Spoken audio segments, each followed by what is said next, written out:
Episode 7 of Quest for Gold. Hello and welcome to the show. Irfaan Gaffar here, Ann-Sophie Bettez and Madison Packer have been joining me throughout these women's games at the 2026 Winter Games in Milan. Canada defeats Germany by a score of 5-1. We are a presentation of Bet365. Whatever the moment, it's never ordinary at Bet365. All right, and so you look at this game, Canada comes out, they book their ticket to the semifinal, but all everyone's going to talk about is the influence of their captain, Marie-Philip Poulin, back in the lineup for the Canadians. Yeah, you could see like she wasn't 100%, but just the fact of her being there, the leadership that she brings. And, I was watching some of the interviews with Emma Malta, and she says, she brings so much to our team. And I think it was just great for her to get back on the ice because we saw her standing in the stands and she did not look happy. So just really happy for her to be back, and for the team. She brought good leadership and she was able to contribute offensively as well. All right, Madison, when you look at the outcome of this game for Canada, what stood out to you the most? I think the performance from Poulin was phenomenal. Obviously, she ties Wickenheiser with most goals ever at the Olympics for any team anywhere. Canada's lead. So Poulin undoubtedly is going to break that record at this. But I think overall the response from the team was good. They struggled a little bit with connecting on passes, but they stuck with it. They had some contribution from the defensemen on the back end. So I think they're starting to play more like a cohesive unit. I like the way that top line looked, even with a little bit limited minutes for Poulin. Obviously, as Ann-So said, she's not 100%, but I think the response from Canada was good. They didn't let up either at the end. They had their top unit out there on the power play. Obviously, Poulin scored that 5th goal. So hopefully it just gains some confidence for them going into the semifinal. When you look at the response from Canada, and so, we can sit here and be frank about it. They got punched in the mouth by the Americans, and they came back and they did play well, and they continued to play well. But what about their response do you think since that game has stood out to you the most? Just the fact that they were able to get back together and, calm their souls and get their composures back. I think that's one of the key point when things are struggling. And I think that's the lesson that they'll need to learn is when that happens during a game, that they're able to change and, get back to that composure. And, we talk about that arousal level of not getting too high, of not getting too low. And for an athlete, that's the key. And I think even today, just the fact there was more communication from the coaching staff to the players and even communication from the players together. So I really like the fact that the group has solidified themselves beyond just the fact that they were able to win games. All right, well, let's take a look at one of the features that we do here. I'm actually looking forward to both of your takes on our standout performer of the game.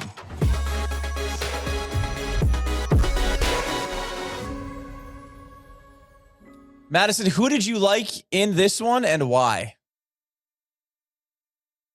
Yeah, I have to go with a choice from Germany, Feldmeier. She scores the first goal ever that Germany has scored in the Olympics against Canada. And so for that reason, I think that she's a top performer, and I'm going to give a nod to her. It's funny when you look at Germany against Canada at the Worlds. So I read a stat here. It was the first ever goal, like you mentioned, for Germany against Canada in senior women's play. They have lost all 6 women's Worlds games by a combined score of 63-0. So obviously a very huge goal for Germany in this one, and obviously a very slight margin of victory for Canada. And so what did you like? Who did you like in this one? I'm going to go with Sarah Fillier. I think, when that top line got reorganized, that's who I saw playing with Poulin. And I just like the way she played from the first game to the second to this one now, and that she scored a goal. It wasn't the prettiest goal. Like, I'm sure Abstratter would probably want to see 2 of those goals back, but she was able to contribute offensively. And just the fact that on that last power play, you could see that she was looking for Poulin to get that goal. And I just think it was just a generous pass. Like, that play happened right before it didn't work, and they redid it, and then now Poulin was able to get that goal. So, and I just think that Poulin tying Haley Wickenheiser, and now we were talking about Fillier being that rising star of, our next Marie-Philip Poulin. So I thought it was like pretty cool just to mention, the 3 generations of now Poulin is going to kind of lead into Filliers and tap on the back, be like, okay, I was able to contribute with that. Now we kind of like get that out of the way. But I just thought it was a nice, thing of 3 generations of Poulin tying Wickenheiser, which is pretty spectacular. And now Poulin, Filliers being the new Poulin, or eventually will be. Yeah, Marie-Philip Poulin, absolutely. Like all those players. I mean, Sarah Fillier is on her way to GOAT status with Canada. Hopefully one day, if it all goes well for her career with the Canadian women's national team. All right, let's take a look at the semifinals. USA and Sweden. Sweden earns its victory by beating Czechia, and the reward now into the semifinal for them is going to face against the Americans. Madison, for Team USA, they've rolled through this tournament. They've cruised to victory. Obviously a tougher opponent in Sweden, but what are you expecting out of this one from the Americans? Yeah, I think you're going to see much of the same. I think well-oiled machine at this point. However, I will say that Sweden has something to prove, right? We talked about it last year. They were overlooked. They were delegated down to Group B. They're not happy about it. So they're here. It's a business trip for them. It's also, we've talked about the kind of the aura of Team USA and it being a business trip for them. So I think it's going to be a matchup that you're going to get the best that both teams have to offer. And I think that really as bland and like easy as it is to say, you're going to see a lot of the same from both teams. And it's going to come down to who can find the back of the net more.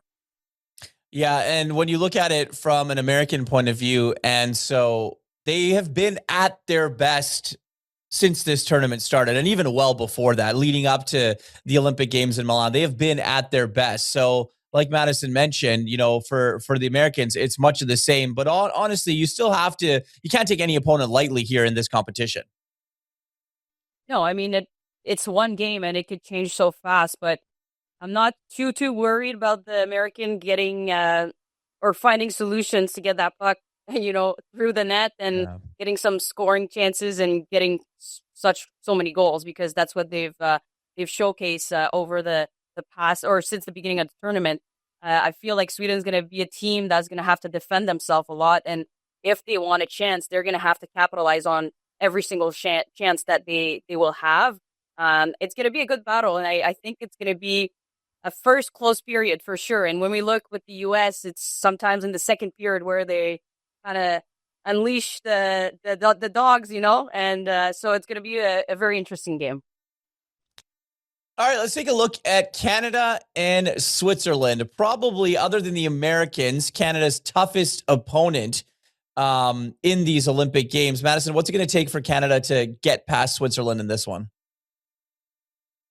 They're gonna have to get lots of pucks at the net. I noticed in watching the game today, through that first period, they didn't have a lot of shots on net. They picked it up kind of as the game went on, but Switzerland is a very well-coached team. They systematically function very well. They all know their job in the defensive zone. They don't panic in the way that you see a lot of teams do who start running around. So a team that knows how to play the game, and they play the game with a lot of discipline. So for Canada, they need to get pucks at the net and they need to get bodies at the net. I think for Switzerland, again, going back to the easy answer of just playing work for them, obviously they've played all the best teams and they haven't had a ton of success.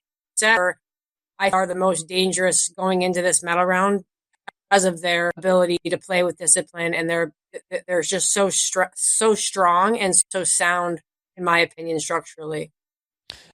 With the way that this tournament is formatted, you want to be playing at your best and peaking near and around the quarterfinals and the semifinals, and obviously into the gold medal game. Do you feel like we're kind of getting there right now for Team Canada, and Yeah, I mean, it hasn't been easy right from the start, and we've mentioned, on those past episodes where even like Team Canada roster did do some changes. Remember, first game, Gosling was on the top line. Second game, she was back on the fourth.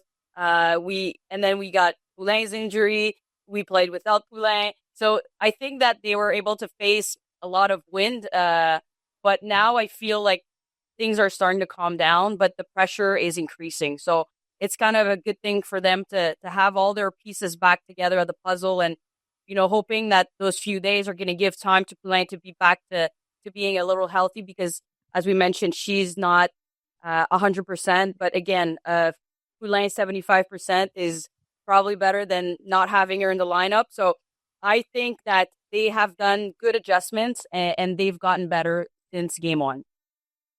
All right, Canada defeats Germany in the quarterfinals by a score of 5-1. The semifinals are set in Milan. It's USA and Sweden. Canada and Switzerland will be back for episode 8 of Quest for Gold after the semifinals take place.